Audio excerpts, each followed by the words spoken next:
One day, at around 7 p.m. in November 2007, they were crossing Lake Superior on their way to Cleveland, Ohio, when they started receiving distress calls on their radio from an unknown vessel claiming to be the SS Edmund Fitzgerald. The SS Edmund Fitzgerald famously sank in 1975, taking all 29 crewmen with it. He said that at first they all thought it was some kind of distasteful prank, until they checked the radar and found that there were no ships around for at least 70 nautical miles, and the range of the radios are only 60 nautical miles. He said that the voice they heard from the radio described a heavy storm and high winds, and that they were having a hard time holding their own.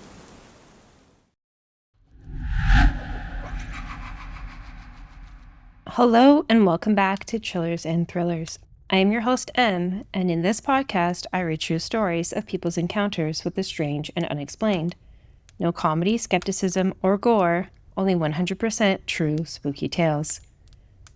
This episode marks the final episode of Season 4. But fear not, Chillers and Thrillers will return for Season 5 on August 15th. I want to say a heartfelt thank you to everyone who's listened this season, left comments on YouTube and Spotify, and left ratings and reviews. Your support truly means a lot and has helped to grow the podcast so much. Until Season 5 begins, I'll post some shorter mini episodes on YouTube, but if you'd like those episodes uploaded to the main podcast feed as well, please shoot me an email and let me know. Your feedback always helps shape the show. A quick update for Season 5. The format of the podcast will stay the same, but you may start to hear an ad or two. I'll be testing out ad inserts through my hosting platform to help offset production costs. But don't worry, they won't interrupt the flow of the stories, and I'll have control over what kinds of ads get inserted as well. As a podcast listener myself, I completely understand how annoying it is when a show becomes mostly ads, so I'm trying to be very mindful of that. I'm also considering launching a Patreon or creating a subscription on Buy Me a Coffee. This would include bonus episodes every month, early access, and ad-free episodes as well. It would be at about $3 a month, but I would love to hear your thoughts first. I think it's more important to hear what my listeners think about this before I make any changes. You can email me at chillersandthrillers@gmail.com. Now on to the spooky stuff. For many of us, summer has officially begun, and what better way to beat the heat than with a cannonball into a cold swimming pool or lake.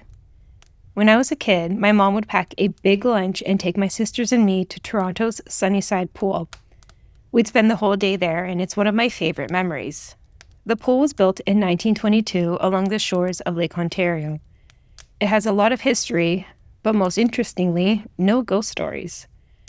Still, as a creepy little kid who was obsessed with Are You Afraid of the Dark, I used to pretend there were ghosts living in the deep end of the pool. In the previous episodes about Gettysburg, I mentioned about how some paranormal enthusiasts believe that water can hold energy, may even amplify spiritual activity. But why is this?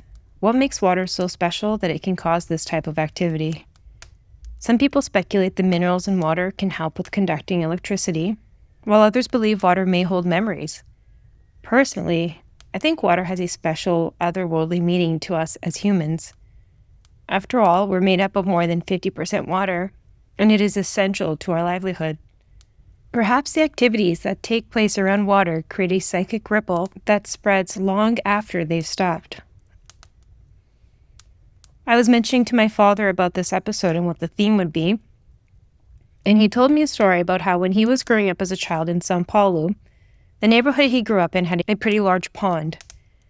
And sometimes when it would rain a lot or there would be floods and people would pass away, if the firefighters were having a hard time of finding the bodies of the people who drowned, they would do an old superstition in which they take a boat, light a white candle and place it at the front of the boat. And then they wouldn't row or do anything to control the direction the boat went in. The boat would move by itself, and when it finally stopped, the firefighters knew to search that area for the body, and they would always find it. In this episode, I'll be reading true stories of water hauntings or strange activities that occurred around bodies of water. Now, let's not waste any more time. So get comfortable, turn down the lights, and listen in. I found something weird. Submitted by user Mr. Ducktail. I figured I'd tell you something that happened to me when I was in my 20s a while back. This is probably going to be very long-winded, but this story requires some backstory to get to it. This happened in 2011. I live really close to James A. Reed. It's a memorial wildlife area of a little over 3,000 acres. It's a popular location for fishing because it has something like 12 small lakes. And there are numerous hiking trails that traverse the entire area, all of which are light hiking, nature walk sort of trails. It's a popular spot for photographers for shooting portraits, and during hunting season, it's popular for bow hunting. I'm an amateur photographer, I guess. I do portraiture for a side hustle. I like to fish, and I also like to go hiking. So it's basically one of my favorite places, and I go there really often. Boy Scout troops also go hiking through the area on nature walks and such. It's just a very popular area. In the summer of 2011, the body of a 19-year-old was found at the wildlife park. The story was a minor news story, but since I was so familiar with the area, it was of interest to me. And the news report was immediately confusing. According to the report, the kid had been partying with some friends and he OD'd at the party, and the story breaks apart here. His friends say he wandered off and they didn't know where he went. His mother thinks that he OD'd at the party and his friends dumped his body in the wildlife area. Both of these things are pretty much impossible, and I'll explain exactly why right now. The article mentioned which lake his body was found near. It was Bodark Lake, which is pretty much the farthest lake from the entrance to the park that you can get to. Getting to this particular lake requires driving down about 1.5 miles long paved road that hasn't had any service in about 2 decades. This thing is riddled with potholes that are car killers. If you don't know where they are, you have to take the road slow. Hitting one of these things in anything short of a full-size pickup will likely destroy your tire and wheel. I've driven it so many times I have the potholes memorized and can drive it pretty normally, weaving in and out of them when they come up. But in the dark of night, this would be hard, especially for some drunk and high teenagers. But that, in and of itself, isn't impossible to do. There are 3 gates between the entrance and where this body was found. One right at the driveway leading into the park, which is one of the large swinging steel gates. The next gate is just after this one. In order to get to Bodark, you need to make an immediate right-hand turn after the visitor center, and that is where you run into the 10-foot-tall chain-link fence that's meant to keep the deer in the wildlife area. This fence runs the entire perimeter of the reserve, as it's right off of a highway, and they want to make sure that the deer stay there for hunting season. You need to go through a second chain-link fence gate that's chained shut every night. The park opens at sunrise and closes at sunset. After you go through the gate, you get on the previously mentioned paved road for about 3 minutes and comes to what they constitute as the ranger station. But it's really just a big parking lot. From here, there is another giant fence that is chained shut at night. After you're through that gate, you're in the clear to get to Bodark Lake. The trail near Bodark is particularly scenic, and I've used it countless times for photo shoots. It's also a good walk through nature. So the next day, my girlfriend and I decided we would go check it out, see if we could find where they found the body. I know, disrespectful, but we were going to go there anyway, so why not? Well, we find where they found the body. We know this because the police tape was still there, but it was one hell of a chore. In order to get to where the body was found, you had to start on the trail near Bodark, but about 5 minutes into the walk, go completely off the path, through the trees and brush, down an extremely steep slope that goes downward about 20 feet, cross through the stream at the bottom. The stream was about 3 to 4 feet deep, as it was running high, though the water doesn't move very fast. The only reason we knew where we were going was because the original trail was high enough up that through the trees we saw the glint of yellow caution tape in the distance.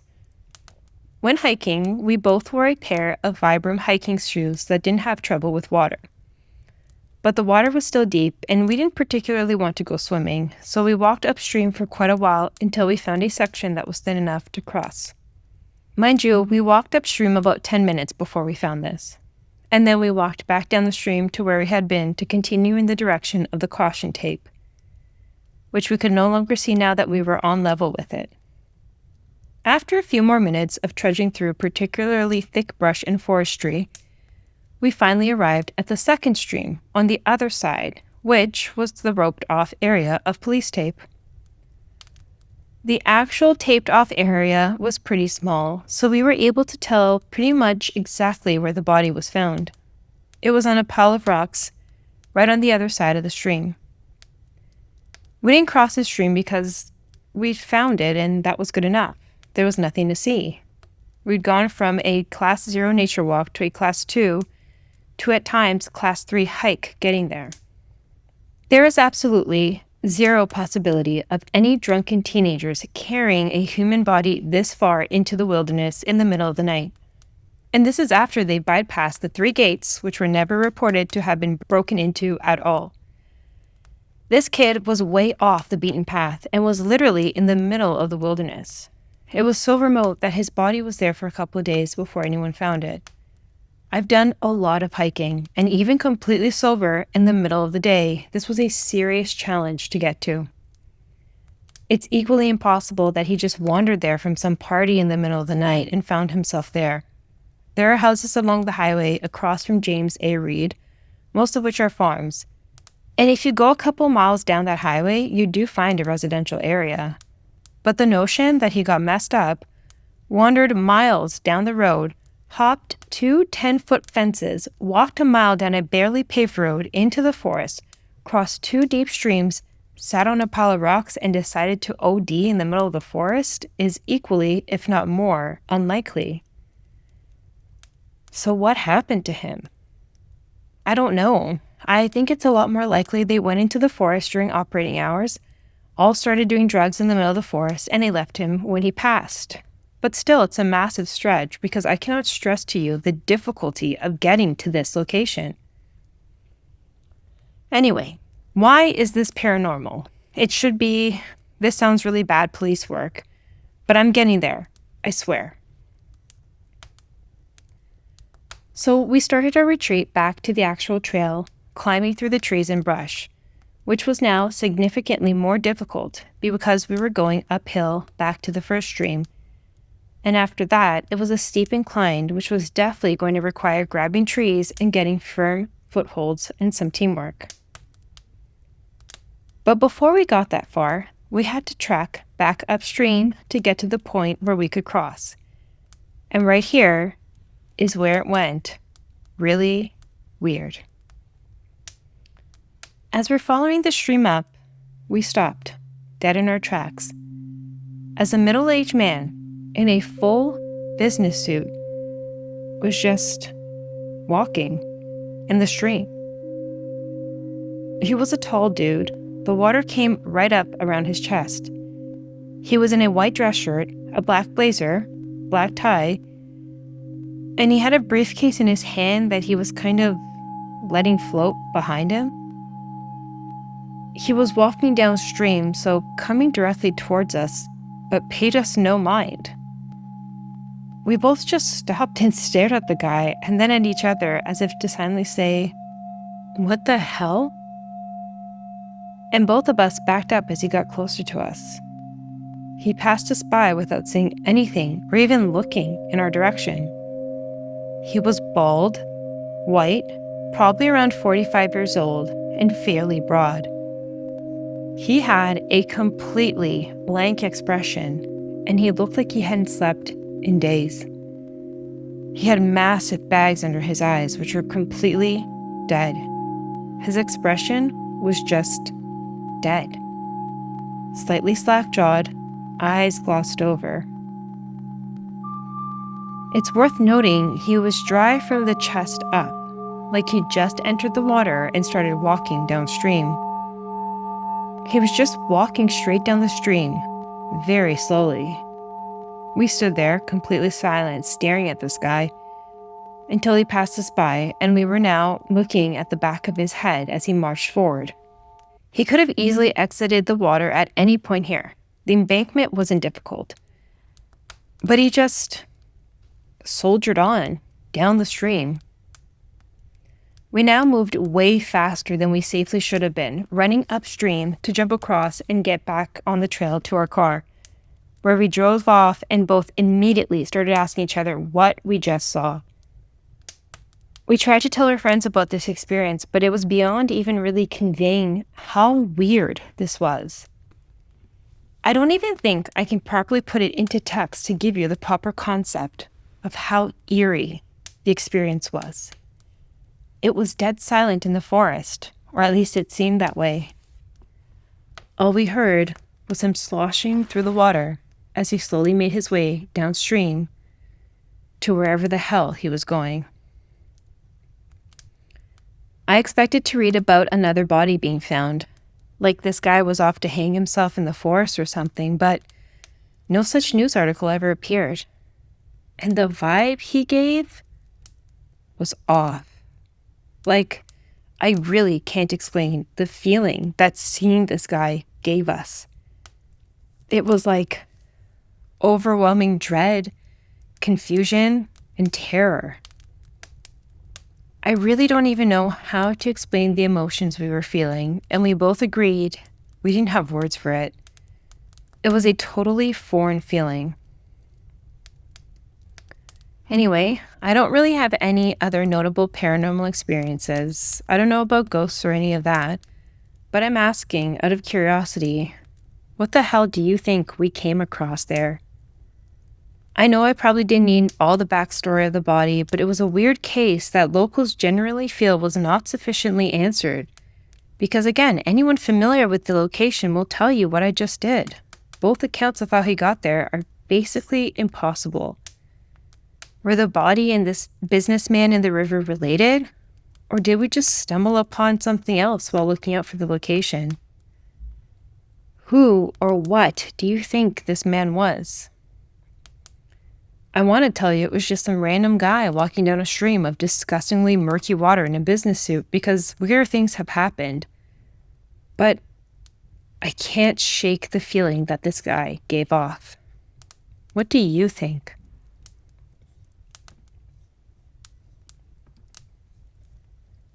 Lake Sonoma Haunting, submitted by Duaneo.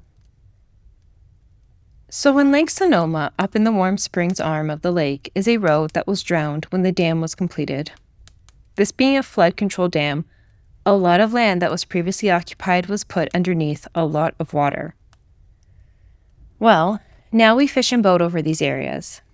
I used to work at the visitor center when I was but a wee volunteer looking for credits for volunteering, and I stumbled across some fishermen and their kids who told the story to us at the ranger station. Apparently, the two fathers had gone out fishing and had opted to do some late-night catfishing. About 2 to 3 a.m., they are boating over the far north end of the Warm Springs Arm when they hear what sounds like children. They cut their trolley motor and listen. To them, it sounds like kids calling for help and crying. At this point, they're looking at the hills and trying to see if there are kids lost or something. After a few moments, a light comes from under the water. They described it as looking like a fire, but underwater. And sure enough, the voices were coming from the direction of the light. It's at this point that they freak out, gun the motor, and book it away from the mysterious fire under the water that seems to be the source of children crying. So we get told the story, and myself and a park ranger listen intently, asking for them to point out the spot on the map and overall gather as much info as possible. They head out for some day fishing, and we stay to do research. Turns out that old road that was submerged by Lake Sonoma is pretty old, like first American settlers in the region old. One thing to know about Lake Sonoma is that it's not a super busy place. When it is, it's because the few super bad accidents that happen every year or so from drunk boaters.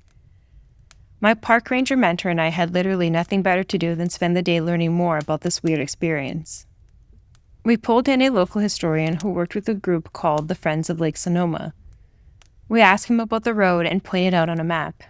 And I kid you not, before we can explain why we want to know about this random road, the historian responds, "Oh, that's a road with some history.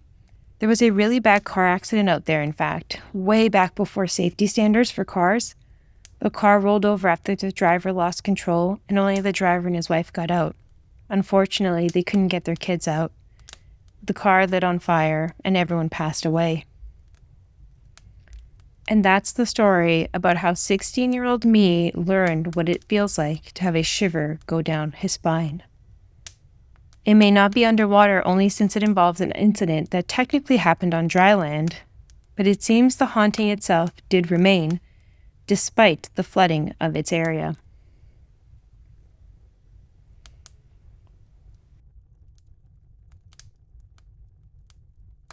Trespassing, submitted by Anonymous. My cousin and I were in our early 20s when we went up for our family's annual camping trip on a tiny remote lake up in Lassen County, California. As usual, our families had the lake nearly to ourselves, as most people went to the nearby large, popular Lake Almanor. There are no cultivated hiking trails on this lake, so we decided to follow a creek that fed into the lake near our campsite, thinking we wouldn't get lost that way.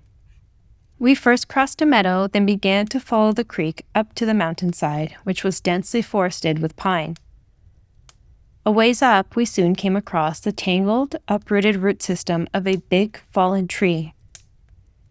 It rested right on the creek side, and my cousin and I, both lovers of all things brine fruit and Tolkien, remarked that it looked like the home of a forest gnome, maybe a guardian of the forest. Jokingly, we waved at it and said thanks to our imaginary gnome for letting us enter his forest. A little ways farther, I realized I had been hearing a kind of rhythmic sound for a long time that seemed to come from far off in the forest. It was a slow, dull, steady beat, like someone hitting a drum. I asked my cousin, who lived in a small mountain town near Yosemite, what might be making a sound like that, all the way out here. She thought for a while, then she said she wasn't sure. It didn't sound like loggers, animals, hikers, or anything else she could think of. We shrugged it off and kept hiking uphill. We felt quiet then, for a long time, just plodding along. The sound continued and seemed to slowly grow louder or closer. I looked out into the forest on either side, but all I could see were trees in all directions. The sound made me uneasy and a bit anxious to continue. I was also feeling a bit tired, but not in the normal way a hike wears you out. My thinking was kind of foggy, and everything began to feel dreamlike. I looked over at my cousin, and she seemed kind of spaced out too. I asked her if we were at a high altitude, and she said it wasn't particularly high where we were, and we still hadn't gone too far from the lake. I told her I felt kind of funny, and she said she did too, but we just kept hiking. The drumming became noticeably louder. It was coming from all around us in the same steady, dull beat. It had a kind of droning quality, and soon I began to feel it vibrating in my ears, thudding alongside my heart, inside my body. That was when things began to feel very weird. I no longer felt uneasy, but instead I felt this deep peace, like I was asleep and dreaming. I kept putting one foot in front of the other and climbing the mountain, but it was like I was in a trance, not making the decision to continue, but instead being drawn upwards. We kept walking in total silence for a long time, and that sound, pounding and getting longer. We reached a place where a waterfall tumbled down from a rock ledge, maybe 6 feet overhead. It was an easy walk up and around to get to the next tier of the creek, but I stopped, and my cousin stopped near me. In a daze, we looked at the beautiful pool at the foot of the falls. It was dripping with ferns and moss, and the bottom was formed by small, colorful stones. The beat was now faster, closer, and enveloping, but seeming to still come from nowhere. I looked at the falls and felt an intense longing to walk above them, to continue on forever up the mountain and see all the beauty beyond.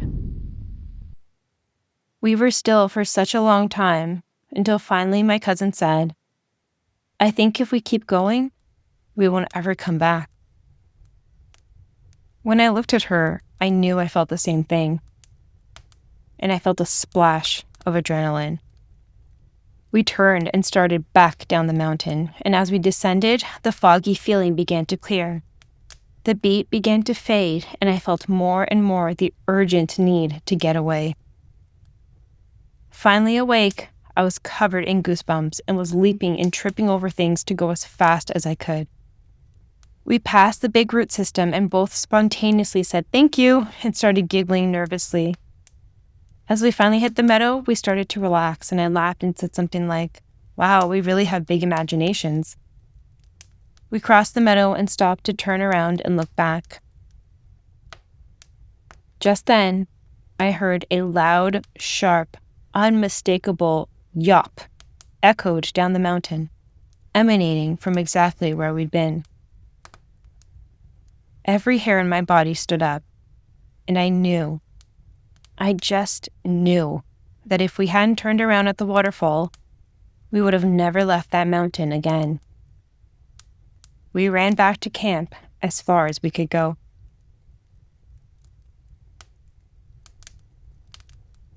The Stranger, submitted by user Just Stop. My dad grew up in rural New Jersey in the 50s and 60s. There wasn't much by way of public swimming pools, so in the summer heat, they relied on a lake on one of the local farms and the kindness of the farmer who let the folks swim there. The lake was large and out in the middle of an open expanse, meaning you could easily see anyone coming or going for hundreds of yards. When my dad was 16, his favorite cousins came to spend the summer with them. My dad wasn't much of a swimmer, but wanted very much to take his 10-year-old cousin to the swimming spot to test out their new inner tube and just generally beat the heat. So one early morning, they did just that. All was going well until my dad's cousin fell off the tube, and my dad quickly realized that his cousin couldn't swim or even tread water to keep himself afloat. Not a strong swimmer himself, and far enough away that he was legitimately concerned he might not reach his cousin in time, my dad does everything in his power to reach his flailing body. But by this time, his cousin is so panicked, he's grabbing at my dad and bringing him under. My dad is exhausted and realizes he doesn't have the strength or the skill to get both of them back to the shore. And he starts screaming for help. But there's no one there. There's no one in sight.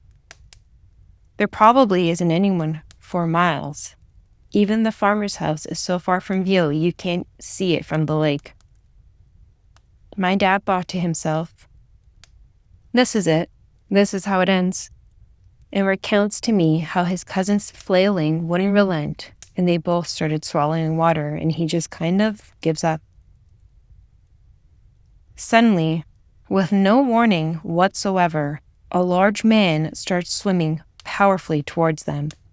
He gets to my dad and asks him if he can get to shore alone, and he will take my dad's cousin. They get to the shore, coughing and spitting, and not a moment later, when my dad turns around to thank him, he's vanished. Nowhere, not even walking off into the distance, just gone.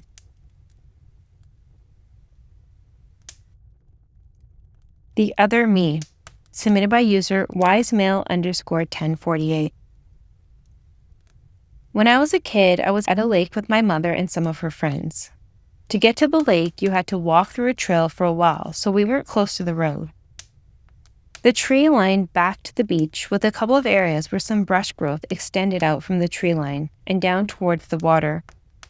It was a known spot, so there was always people there on nice days in the summer, and we weren't alone there. However, I ventured away from the group and walked around one of those areas where tall bushes extended down to the water. On the other side, there was a kid crouching down and looking down at something in the sand. I walked closer to him, and he stood up, and I froze. Because it was me. This kid was me. He looked exactly like me, and I was really confused in the moment, so I didn't move or say anything.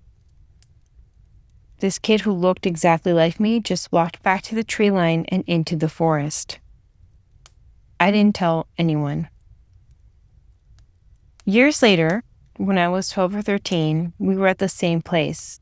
The swimming area was defined by a rope that was threaded through buoys, marking where the water got deep. Even though this body of water is huge, there's a pretty long stretch of shoreline. Everyone stayed in the bounds of this one small section. I decided to go beyond the rope this day. I wanted to actually swim and not worry about bumping into anyone, since everyone was kind of just floating around and bouncing around. So I go outside to the rope boundary and I start swimming further from shore to deeper and deeper water, where my hand hits a rock. It was so confusing because I was out pretty far and it was deep water, but my hand just struck this thing right under the surface of the water. I thought, how cool, there's a big tall rock all the way out here, and I decided to pull myself up on top of the rock so I could stand on it, and people on the shore would see this kid seemingly standing on top of the water and maybe freak them out. So I put both of my hands on the rock and I pushed down to leverage myself on top of it. But when I pushed down, the rock sank and fell away from under my hand and disappeared. It scared the crap out of me. I don't know what it was. People suggest wood, an old log, but this thing was solid and stationary and not on the surface of the water. It was about 6 to 8 inches beneath the surface of the water. I swam back to shore so fast. I was terrified. I'm 40 now, and I have never entered a natural body of water since. I just can't do it.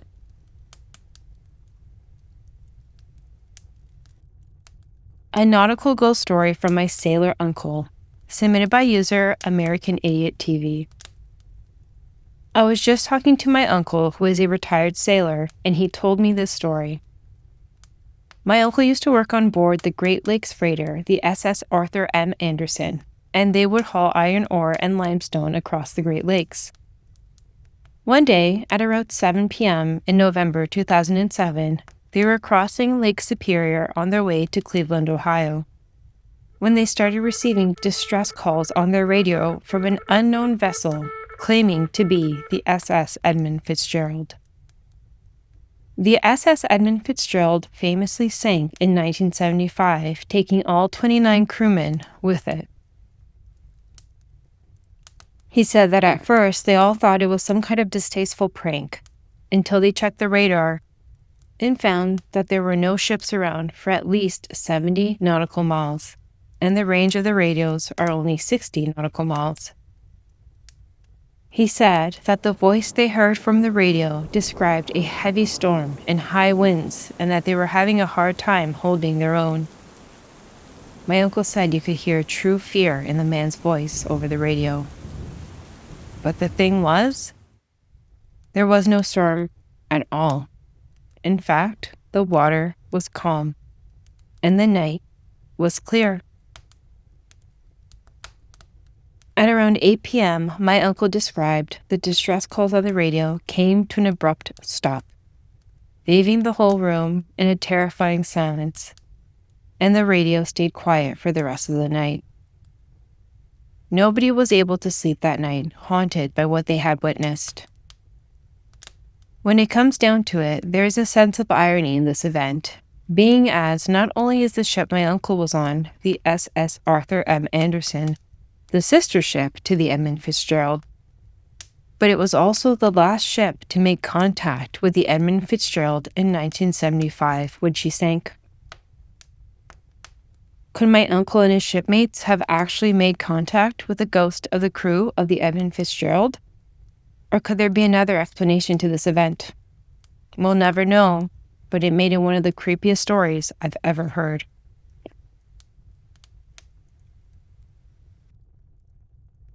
Bone Key, submitted by user ThatOldG. When I was a kid growing up on an island in the Caribbean, the locals call it Cayo Hueso, or in English, Bone Key. My world was the water, salt breeze, and coconut trees. The ocean was always just there, part of everything. Our history and culture is tied up to the ocean and its bounties. Some days the water was as calm and flat as glass, but sometimes, especially late at night, just before a big storm comes rolling in, you can see it change, and you can feel the difference all around you. Everything gets silent and still, where it feels void of everything natural, and there's the ever-present feeling of something. Something watching, something silent, something. The first time I saw it, I was 9. My cousins and I had snuck off to go watch a storm roll in from the Gulf side. There was this spot where we could go that was semi-private and had a great view of the waters, and in my opinion, was the best place to watch the ocean at night. We used to pretend we were pirates or salvagers, two things that are as much part of our island as the sea itself, and I have so many fond memories from back then. But that night we didn't play. The moon was one of those huge orange harvest moons where the moon lay gigantically against the sky. The waters below rippled and reflected the glow from the moon, almost as if the waters were aglow with some kind of flame. And that's when I first noticed it. Green lights, but not the kind you see from boats or buoys or any kind of marker. And that became evidently clear as one after another lit up, stretching out in a straight line out towards the reef offshore. I remember the pale green and the way it mixed with the orange of the moon, and it took me a moment to look over at my cousin. He seemed frozen there, looking out over the waters. I wanted to run, but I couldn't. I was locked into this horrible state of panic and, eerily enough, calmness. It felt cold and my hands went clammy, and the lights moved and rose out of the water and started dancing and circling in the sky. Then they all shot up straight into the sky and disappeared. Finally, we were free and we ran back home.